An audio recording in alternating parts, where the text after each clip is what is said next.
Olá, meus amigos, tudo bem com vocês? Espero que sim. Sejam bem-vindos a mais um programa Pão Nosso aqui na Rádio Web Meimei. Espero que vocês tenham uma ótima noite. Aqui quem vos fala é o Eric Mateus. Você sabia que você pode acompanhar o nosso programa pelo aplicativo Rádio Web Meimei, que você pode baixar na sua loja de aplicativos? Também você pode nos acompanhar pelo nosso canal no Spotify, também pelo YouTube, ouvindo este e outros programas que acontecem aqui na Rádio Web Meimei. Hoje vamos continuar o estudo do livro Jesus no Lar. Este livro que estuda as passagens de Jesus pela casa dos apóstolos, fazendo o tão abençoado Evangelho no Lar. Nós acompanharemos essas lições para colher os melhores frutos dessa árvore bendita que o Mestre plantou. Então, vamos continuar o nosso estudo? Hoje, especificamente, vamos dar seguimento ao estudo no capítulo 9. O mensageiro do amor. Falava-se na reunião com respeito e preponderância dos sábios na terra, quando Jesus tomou a palavra e contou, sereno e simples. Jesus sempre falando por parábolas, a partir do tema sobre sábios, Jesus desenvolve um pequeno trecho de história para nos exemplificar. Há muitos anos, quando o mundo perigava em calamitosa crise de ignorância e perversidade, o poderoso Pai enviou-lhe um mensageiro da ciência, com a missão de entregar-lhe gloriosa mensagem da vida. Tomando forma nos círculos da carne, o esclarecido obreiro fez-se professor e, sumamente interessado em letras, apaixonou exclusivamente pelas obras da inteligência, afastando-se enojado da multidão inconsciente e declarando que vivia numa vanguarda luminosa, inacessível à compreensão das pessoas comuns. Olha, meus amigos, o mais importante é nós notarmos que Jesus considera um cientista aquele que é bem desenvolvido em alguma ciência, seja ela qual for, um missionário, que também, mesmo que não seja e não esteja vinculado à questão da religiosidade, ele trará sim o desenvolvimento da humanidade, da inteligência e também da nossa percepção do futuro, do novo. Então, sim, nós temos que entender que os cientistas, os grandes físicos, filósofos, professores, os grandes engenheiros também são missionários que levam a Terra ao avanço. Deste modo, então, aquele cientista que estava vinculado à questão educacional, que era um professor, passou a utilizar aquele instrumento que ele tinha, que era a educação, para doutrinar apenas pessoas de um círculo muito fechado, falando que aquilo que ele tinha de mais precioso, que era a sua ciência, não servia para todos. E se concentrava então nesse pequeno grupo, um grupo de pessoas não tão comuns, certo? E aí Deus, observando a capacidade de atender os compromissos assumidos daquele professor, o Senhor providenciou a viagem de outro portador da ciência, que decorrido algum tempo se transformou em médico. Então mandou um professor e depois ele mandou um médico para tentar também desenvolver aquilo que lhe cabia para a humanidade. Lembrando que todos os missionários devem trabalhar para a humanidade e não só para um círculo pessoal de indivíduos e nem apenas para pequenos grupos, certo? O novo arauto providenciava um refúgio, né, quando veio, numa sala de ervas e também beberagens, interessando-se tão somente pelo contato de enfermos importantes. Olha que interessante. Esse médico se preocupou só com os enfermos importantes, não para desenvolver a ciência médica para o bem comum, o bem da humanidade. E aí esses enfermos importantes eram habilitados à concessão de grandes recompensas para esse médico. E ele afirmava que a plebe era demasiadamente mesquinha para cativar-lhe a atenção. Ele começou a perceber que a plebe não satisfazia as intenções mesquinhas que ele tinha para o dinheiro. E aí ele passou a atender só pessoas que conseguia pagar, né? E aí o Todo-Poderoso determinou então a vinda de outro emissário da ciência, que se converteu em guerreiro célebre. Pôs-se à ilharga de homens astuciosos e vingativos e, afastando-se dos humildes e dos pobres, afirmava que a única finalidade do povo era de salientar a glória dos dominadores sanguinolentos. Então esse outro homem da ciência veio e se tornou um grande guerreiro. E aí se colocou à disposição daqueles grandes reinos e passou a desempenhar um papel de batalhas sanguinolentas, entendendo que a única missão do homem aqui na Terra era ser um dominador. Então ele, utilizando a força, né,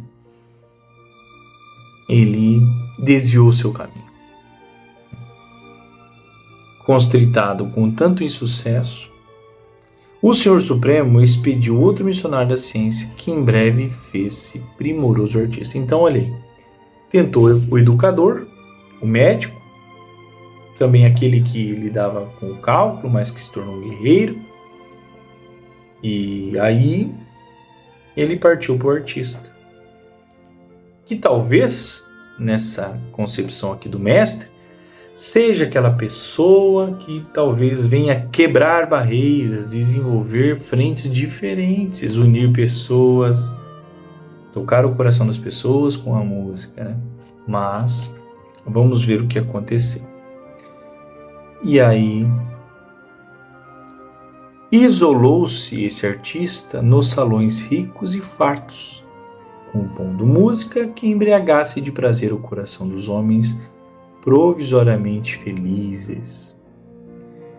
E afiançou que o populacho, a população, as pessoas comuns, não lhe seduzia a sensibilidade que ele mesmo acreditava excessivamente avançada para o seu tempo. Então, esse artista considerava que a sua sensibilidade era avançada para o tempo que ele estava vivendo e que aquelas pessoas comuns, o popular, não lhe trazia a inspiração para criar novas músicas. E assim ele se concentrava também nos interesses materiais.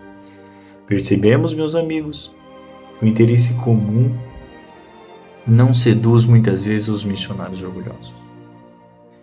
Muitas vezes os missionários orgulhosos se concentram em agradar certos grupos de pessoas que lhe trarão algum benefício em troca. Então que nós, como espíritas cristãos que estamos estudando hoje aqui, possamos refletir nisso. Que a nossa missão seja uma missão para agradar a todos. Aquilo que a gente desenvolve na nossa profissão, aquilo que a gente desenvolve dentro da casa espírita, possa ser uma tarefa comum que agrade todos que a procurem, todos que a busquem. Por quê? Porque assim nós estaremos conseguindo metrificar se a nossa tarefa está dando o resultado necessário para todos. Se o meu trabalho no centro, se o meu trabalho na minha profissão muitas vezes só é eficiente quando eu tenho um retorno, quando eu busco sempre ganhar, sempre sair com alguma vantagem daquilo que eu estou oferecendo. Lógico, né?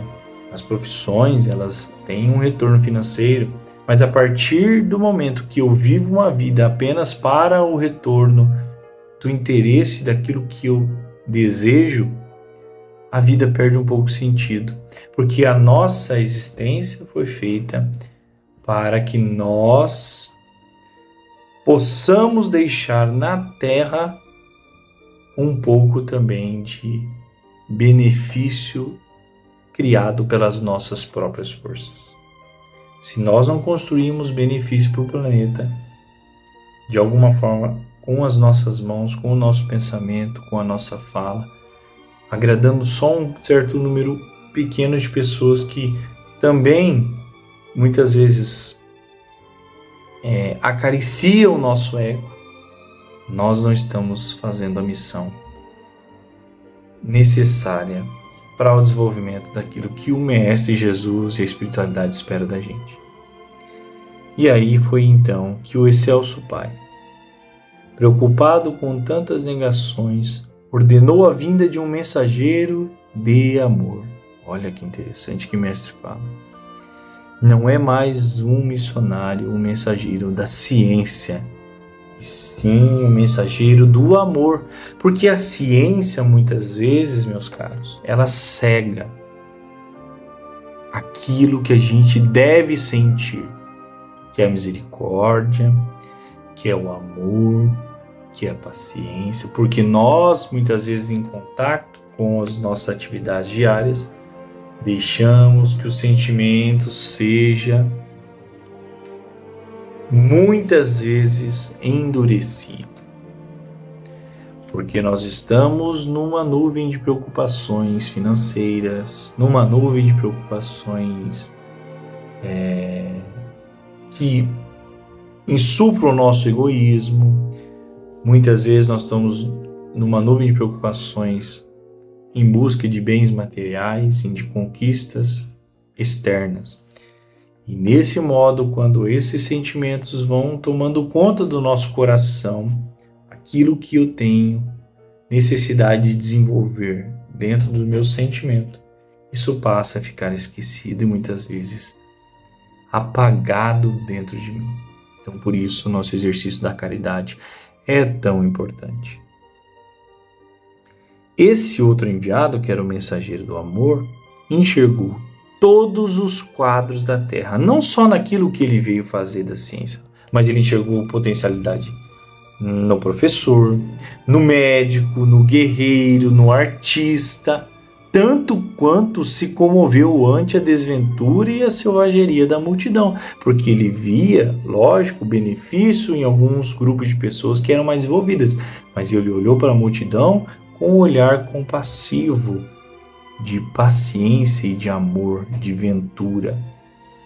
E decidido a trabalhar em nome de Deus, transformou-se no servo diligente de todos. Trabalhar em nome de Deus. Será, meus caros amigos, que nós não esquecemos da necessidade de trabalhar em Deus, mesmo dentro das nossas profissões, trabalhando um pouco da nossa caridade, da nossa empatia, da nossa paciência para com as pessoas. Esse mensageiro passou a agir em benefício geral e, identificado com o povo a que viera servir, sabia desculpar infinitamente e repetir 1000 vezes o mesmo esforço ou a mesma lição. Tinha paciência, tinha resiliência. Se era humilhado ou perseguido, buscava compreender na ofensa um desafio benéfico à sua capacidade de desdobrar-se na ação regeneradora. Olha que interessante. Para testemunhar reconhecimento à confiança do Pai que o enviara. Então, olha que interessante, meus amigos.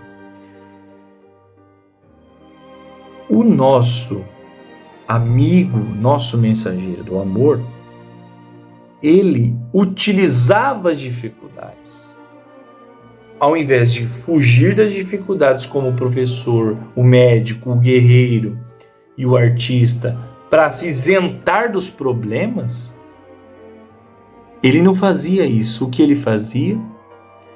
Ele utilizava aqueles problemas, aquela incompreensão da massa, aquela dificuldade para dobrar-se na ação regeneradora. Todas as lições, nós estamos na 9ª lição desse Jesus no Lar. Praticamente todas as lições, Jesus diz que as dificuldades são bênçãos de Deus. Porque elas são a ação necessária para o nosso engrandecimento espiritual. Então, prestemos atenção. As dificuldades que são colocadas em nossa porta, ela faz com que nós nos atentemos àquilo que nós devemos mudar. Então, que nós possamos fazer silêncio no coração para ouvir o que Deus deseja de nós. Porque muitas vezes nós estamos brigando com as dificuldades e não silenciando os nossos pensamentos e aquele burburinho que nos perturba. A gente não consegue enxergar que aquele problema que nós estamos vivendo, ele está diretamente relacionado com uma mudança que eu devo fazer. Mas eu não consigo enxergar isso, por quê? Porque muitas vezes eu estou envolvido numa turba de egoísmo. Diferente desse amigo. O que ele fez? Ele aproveitou essas dificuldades para a mudança. Certo? Por amar sem reservas aos seus irmãos de luta, em muitas situações foi compelido a orar e pedir o socorro do céu. Perante as garras da calúnia e do sarcasmo. Olha, ele não era autossuficiente, ele precisava orar e pedir para os céus essa ajuda.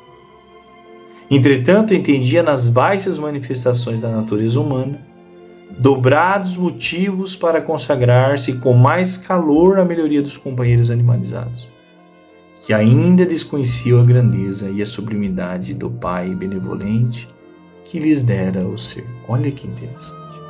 Quando ele via aquele populacho, como o artista falou, como o guerreiro falou, como o médico e o professor, quando ele via essas pessoas animalizadas no erro, ele utilizava aquilo como um esforço para seguir o trabalho para Deus.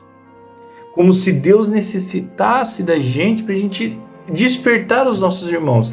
E na maioria das vezes, quando nós estamos em dificuldade com os nossos irmãos, nós o abandonamos, porque nós nos afastamos do erro dos outros.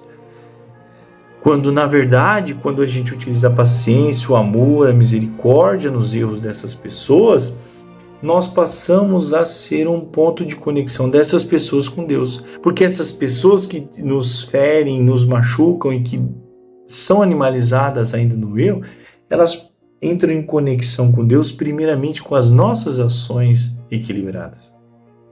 Muitas vezes nós achamos que o maior criminoso vai talvez encontrar Deus e só vai mudar se ele encontrar Deus diretamente, porque não tem jeito dele mudar. Não.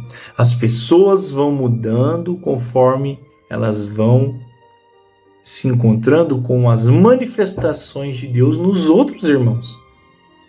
Vocês aí, eu aqui, somos a manifestação de Deus. Quando nós estamos com paciência, quando nós estamos resignados, quando nós estamos tranquilos, porque nós sabemos que Deus está no comando de tudo. Porque a gente sabe e a gente silencia. E quando um irmão que está impaciente sente a paciência, ele fala, opa, aí tem uma coisa diferente que eu não senti.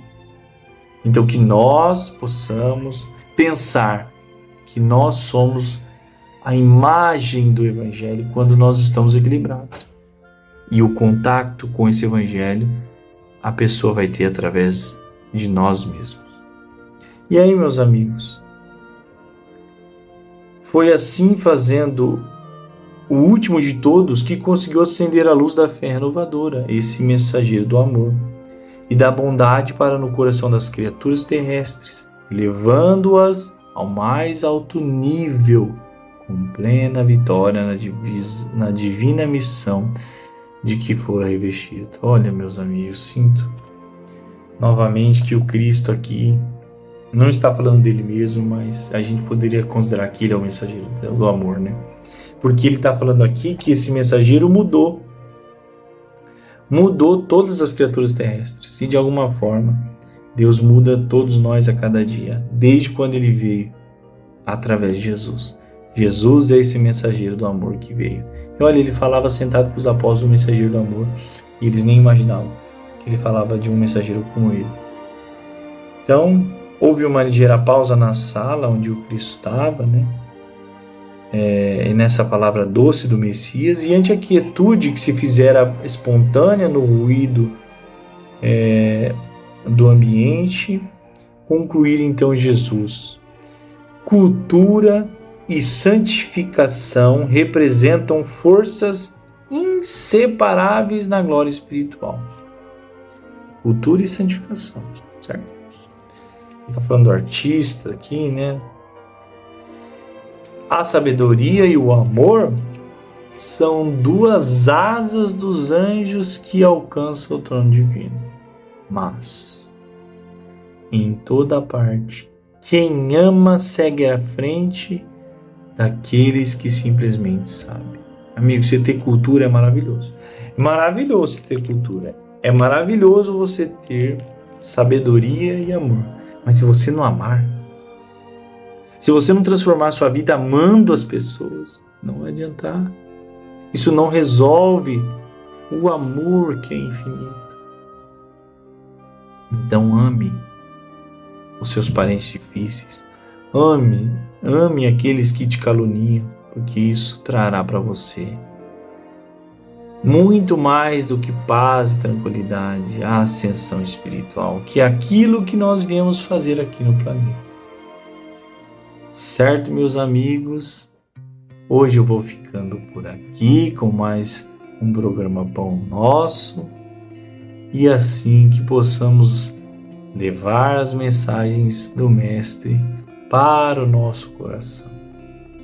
Eric Mateus, da Rádio Web Meimei, para o mundo. Pão Nosso, as palavras do Mestre alimentando os corações. Um abraço, meus amigos, até o próximo programa.